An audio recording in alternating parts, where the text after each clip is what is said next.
Хайырлы кеш, эфирда оңқар шығарылышы сіздің білен Рузил Мингалимов. Алға таба бүгінгі түп темалар хақында. Нихаят Сүйінбика проспектында капиталь сүкләндіру башланашақ. Мұның үшін 660 миллион сум ақша бөлінді. Ремонт ішлері қойшан башланыр, Лейсан Ханова ашықлады. Жығылған деймейденді, балконнан dey. 4-ші қоттан еғылып түшіп исен қолды. Бір ешілік қыз реанимацияда ауыр халде йоты. Армиядан қошып ерсең, судқа шақыралар хәрби хизметке барырға тілемеген үшін нинди жаза берелер. Суд ұдырышында Гүсел Шихапова болып қайтты. Әтияны исен болсын арында. Шақтан ғана бейік ватан соғышы ветерандарының ғұмыры үзілмей, янгын сөндіруші болып ішлеген көршісі пенсионерларыны ут ішінен шығара. Бірінші жырақта тәбекке күстетілерге тиіш. Оны машина бәрдіріп кеткен ояқлары сынған. Шәһәрдәші біз ауыру суқбайетке ердем етерге тілей, әмі қаршылықлары ашырай.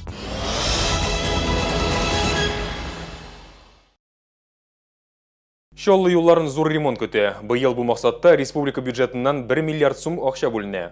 Суманың ең зор үліші 660 миллион сум ақша Сүйінбика проспектін түзіклендіруге тұтылашақ. Бірде юлының 90% жимірі хәлді. Суманың қалған үліші де бөлінген. Ләкин ақша барлық проблемалы участокларны түзіклендіруге де жетерлік түгіл. Теманы хабаршыбыз Лейсан Ханова дәвам ете. В анекдот хорошую работу не превращайте. Барысы да план бойынша башқарылырға тиіш. Бүгін башқарма комитет жетекшісі Шілікті Душанбе кеңешмәсінде коммуналшылар һәм юлшылар жауаплы ұйышмалар алдына шундай бурыч куйды. Шаллы юлларын түзеклендіруге 2013 елда 50 миллион сум, узган ел 240 миллион сум акча бүленсә, быел бусан 1 миллиард сумны тәшкил итә.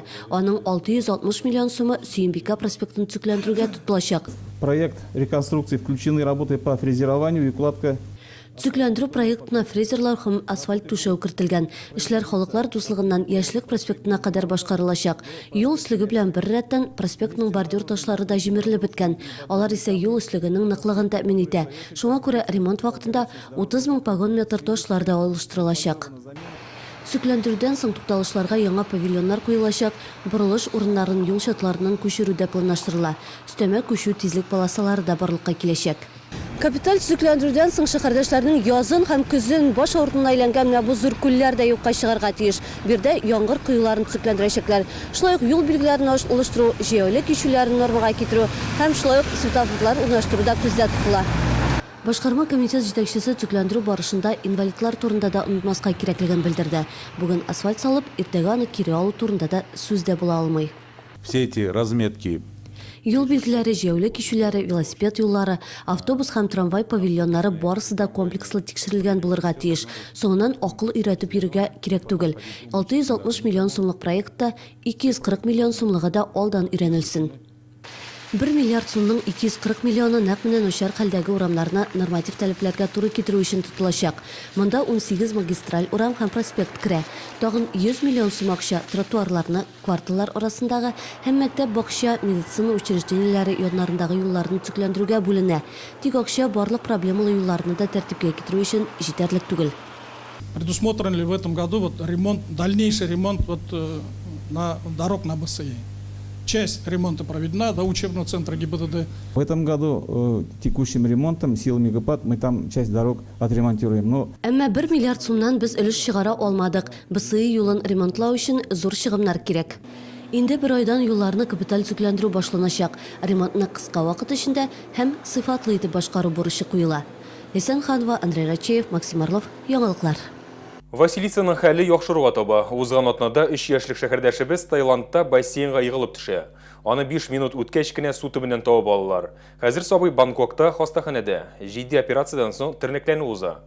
Кечкенә шәһәрдәшебез өчен бөтен ил белән акча җыйдылар.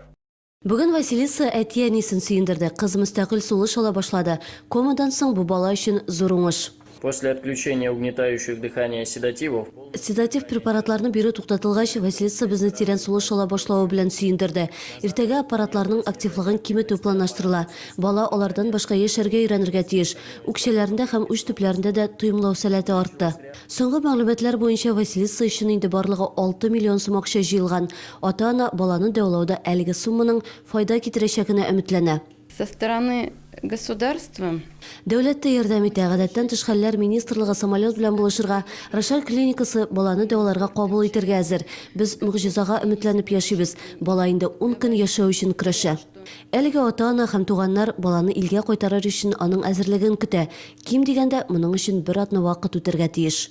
Лейсан Ханова, Ксения Антонова, яңалыклар. Күлмәктән туган бер яшьлек кыз тәрәзәдән егылып төшеп исән калды. Әлеге хәл якшәмбе көнне була. Кечкенә Лейсан ГЭС бистәсендәге 10-14 йортында 4нче каттан егылып төшә. Кызчык әбисенә ярып күршеләренә кунакка кергән була. Аянычлы хәл килеп чыккан фатир хуҗасы Гөлсинә Галиева, гаилә дуслары. Ул Лейсан белән еш уйный, кичә дә әбисе оныгын иптәш хатынында калдырып, үзе икенче күршеләренә кереп китә. Кызчык үз яшенә караганда үтәде акыллы һәм шаян ди Гөлсинә Галиева. Лейсан балкон тәрәзәсенә басып, тәрәзәне ачкан. Просто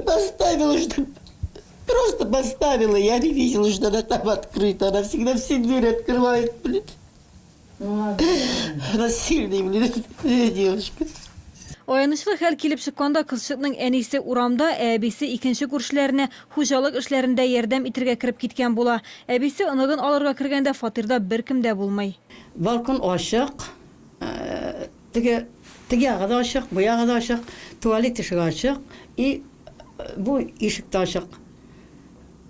Карайм нидән? Подъезддан Гөлсинә кайта баланы тоткан. Гөлсинәгә әйтәм, кая бардың? Жыктыңмы ни? Баланы дим, юк, ди, жыкмадым. Карайм, чатымында вис ләпик. Ашуландым да, Николайга алып кирип киттем мин аны. Теге Николай әйтә, Райхана, моны бит жыкканнар. Бер яшьлек кыз кар өстенә килеп төшә, нәкъ менә кар булу бәрелүк өчен киметкән дә инде. Ләйсәнне башта ашыгыч ярдәм күрсәтү хастаханәсенә алып китәләр. Нейрохирургия җәрәхәтләре юк икәнлеге ачыклангач, сабыйны Кама балалар медицина үзәгенә илтәләр. В результате обследований Тикшерү нәтиҗәләре шуны күрсәтте: кызчыкның таз сөягенә зарар килгән, баш мие селкенгән. Бүген аның хәлен уртача дип бәялибез. Ул реанимация бүлегеннән травматология бүлегенә күчерелде. Гомеренә куркыныч янамый. Табиблар фаразлавынча, Ләйсән хастаханәдә 2 атна вакытын үткәрәчәк, тернәкләнү вакыты озакка сузылмаска тиеш. Гүзәл Шихапова, Константин Величко, яңалыклар. Бүген көндүз тагын бер кыз сәламәтлегенә зыян килде. Үзәк һәм универсам тукталышлар арасындагы җәяүләр юлында Hyundai автомобиле 9 яшьлек кызны бәрдерә. Укучы кызның мәктәптән кайткан вакыты була. Табиблар, полиция хезмәткәрләре һәм янгын сүндерүчеләр фаҗига урынына кыска вакыт эчендә килеп җитә. Юл һәлакәте аркасында кызның аягы сынды. Шәһәрдәшләр арасында армия хезмәтеннән качып йөрүчеләр бар. Аларга хат ташучы чакыру кәгазен хәрби хезмәткә түгел, судка алып килә. Туган ил каршында хәрби бурычны үтәмәү нәрсәгә китерә? Хәбәрчебез ачыклады. 21 яшьлек егет белә торып хәрби хезмәткә чакыру кәгазьләренә игътибар бирмәгән, армиядән качып йөргән. Һөнәри белем бирү йортын тәмамлаган, әлегә йөк ташучы булып эшли. Сау-сәламәт, әмма туган ил алдында үзенең бурычын үтәргә ашыкмый, җитди сәбәпләре дә юк. Суд барышында ул гаебен таныды. Бу җәзаны йомшарта, әмма аны акламый, ул хәрби хезмәттән аңлы рәвештә качып йөргән.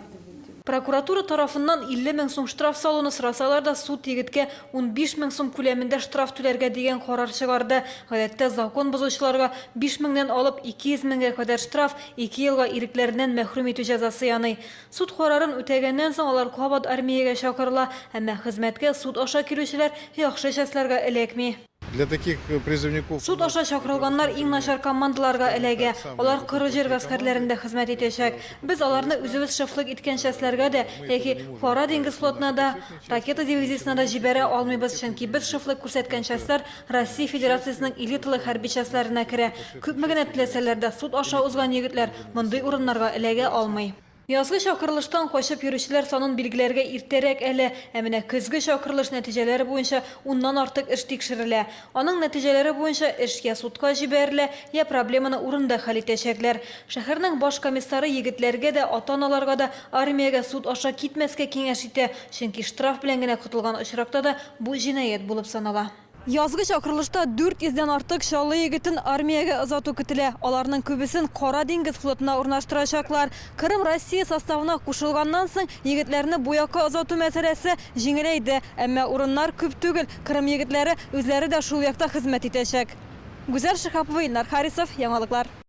Хәзергә реклама бүленәбез, ул бик тиз узар, безнең телеканалда калыгыз. Әтияне исән булсыннар инде. Шактан гына Бөек Ватан сугышы ветераннарының гомере өзелмәй. Янгын сүндерүче булып эшләгән күршесе пенсионерларны ут эченнән чыгара. Бірінші чиратта тәбриккә күрсәтелергә тиеш. Аны машина бәрдереп киткән аяклары сынган. Шәһәрдәшебез авыру сукбаеткә ярдәм итәргә теләй, әмма каршылыкларга очрый.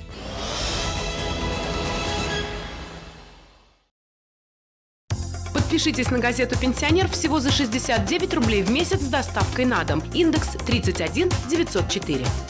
Жилой комплекс «Пчелы-Яр» предлагает земельные участки с коммуникациями, готовыми домами, а также квартиры в жилом квартале «Берег». Встречай весну с «Пчелы-Яр». Только у нас при покупке земельных участков скидка более 400 тысяч рублей. Техническое обслуживание и ремонт. Диагностика. Грузовая мойка 24 часа. Ремонт рам, кабин. Замена автостекол. Шиномонтаж колес любого размера. Челны трак-сервис. Первая автодорога напротив гараж 2000. Телефон 49 20 20.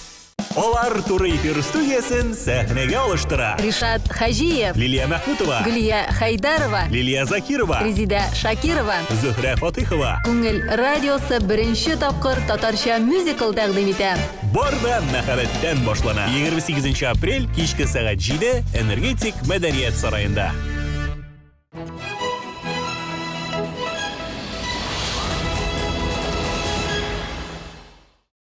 Домру операторы Телеком планетаның иң яхшы сериаллары Амедиатека онлайн сервисы белән берлектә шоуларга уникаль премьерада катнашу мөмкинлеген бүләк итә. 13 апрельдә Америкадагы премьера тәмамланганнан соң Иллюзиум кинотеатрында тәхет уены «Игра престолов» дип аталган культлы проектның беренче сериясын күрергә мөмкин булачак. Тамашачыларны зур экран, югары сыйфатлы сүрәт һәм тавыш көтә. Тәхет уены 2011-2013 елларның иң яхшы сериалы исәпләнә. Фантастика дөньясына яңа караш, дөньядагы иң кыйммәтле күп серияле проект. Ул хакимияттә нинди интригалар баруын бәян итә. Премьера көнендә кунакларны күңел ачу программасы көтә, бүләкләр уйнату булачак. Оештыручылар урта гасыр чоры атмосферасын булдырырга вәгъдә итә. Шоу ТВ телекомпаниясының ВКонтакте рәсми төркемендә премьерага билетлар уйнатыла. Катнашыгыз һәм премьераны карамый калмагыз.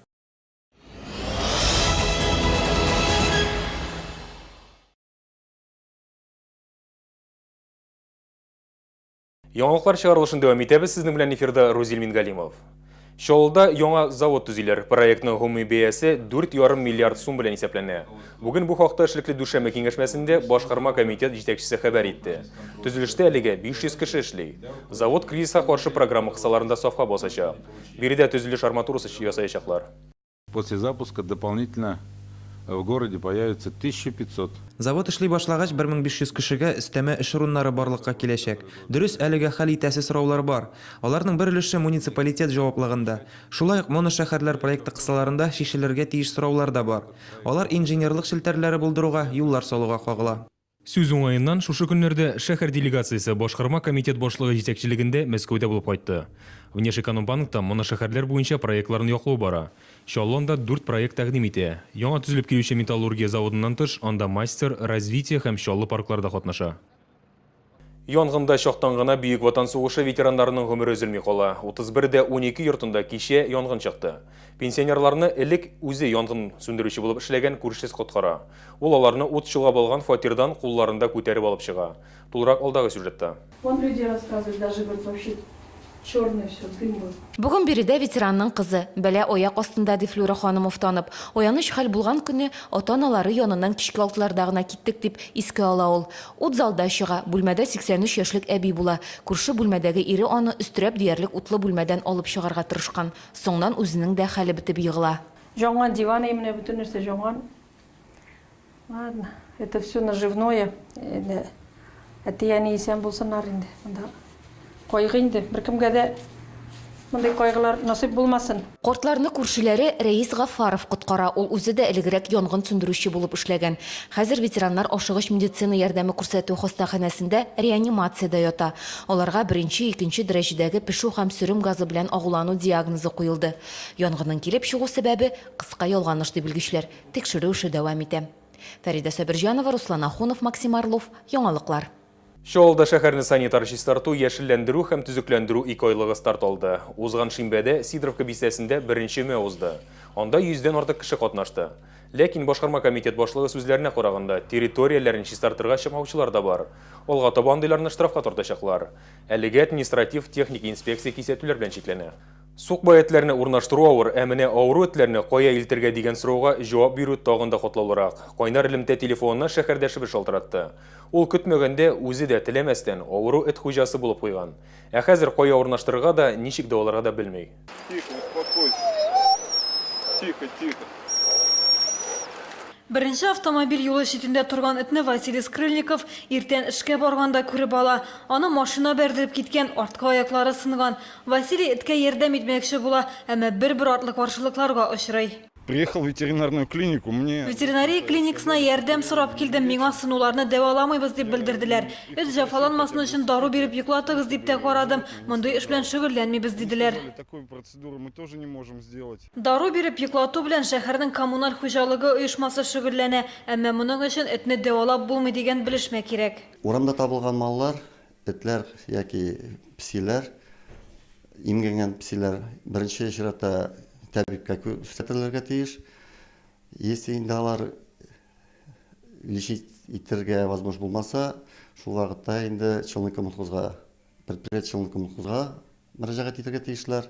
Анда инде врачлар үзләренең заключениелар чыгаралар, или ул псине или этне җыклатырга, или инде лечить итәргә. Эткә ярдәм күрсәтү өчен Василий 2 сәгатьтән артык вакытын сарыф итте. Барлык клиникаларында диярлек йөреп чыгарга туры килде аңа. Этне бары тик дәүләт ветеринария берләшмәсендә генә кабул иттеләр. Иртәгә үзе ясаячаклар. Шуннан соң гына хайванның язмышы хәл ителәчәк. Бүген шәһәрдә 1000дән артык сукбай эт исәпләнә. Василий кебек битараф булмаган шәһәрдәшләр дә мондый хәлгә юлыгырга мөмкин. Авыр сукбай хайванын нәрсә эшләтергә? Шәһәрдә бушлай хезмәт күрсәтә торган ветеринария хезмәтләре юк. Түләүле оешмалар да хайванны йоклату белән шөгыльләнми. Гүзәл Шихапова, Ксения Антонова, Яңалыклар. Шолла ТВ каналының кайнар элемтә телефоны тәүлек дәвамында эшли. Сезне нәрсә борчый? Нинди сорауларыгыз бар? Шалтыратыгыз. Кайнар элемтә телефоны 51 31 31. Сугыш башланганда Мәхмүд агага нибары 15 яшь була. Гаиләдә иң зур бала булганга таякның авыр башы да аңа. Барлык сугыш чоры балалары кебек үк ул да фронт өчен хезмәт куя.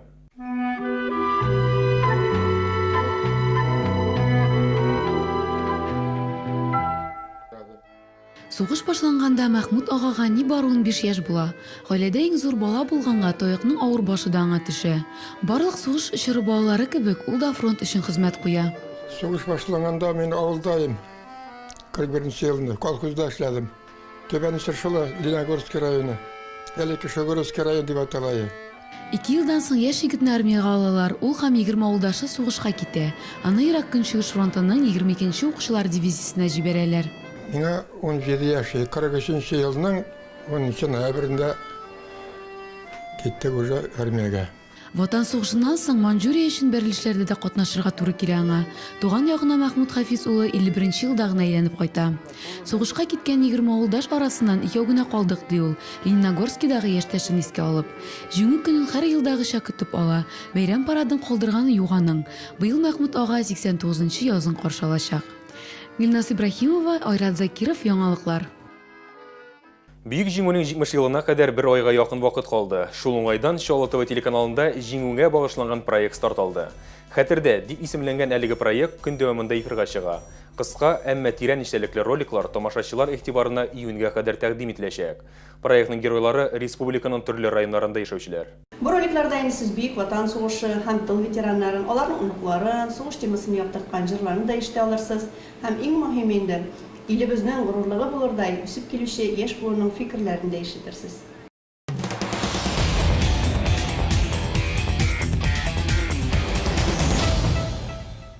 Шолда катнаш көрәш төрләре үсеш ала. Кировта узган Идел буе федераль округы чемпионатында шәһәрдәшебез Илнур Самигуллин 3нче урынны яулады.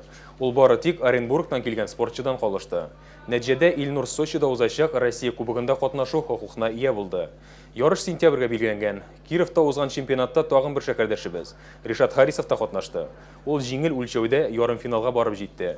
Әмма Ульяновскидан Николай Поповка торды. Мин Рузиль Мингалимов белән саулашам. Киләсе очрашларга кадәр.